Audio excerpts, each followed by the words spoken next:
శాశ్వతుడు మన దేవుడు నీకు నివాస స్థలమాయెను. తన నీతిమై మరువుతో నిత్యం కాపాడి రక్షింతును. సమ్మోదముతో కృతజ్ఞతన్ యేసునే సేవింతును. సమ్మోదముతో కృతజ్ఞతన్ యేసునే సేవింతును.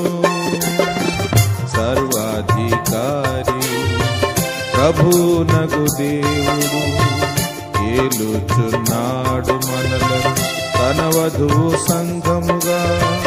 సర్వాధికారి ప్రభునగు దేవుడు ఏలుచున్నాడు మనలను తన వధువు సంఘముగా.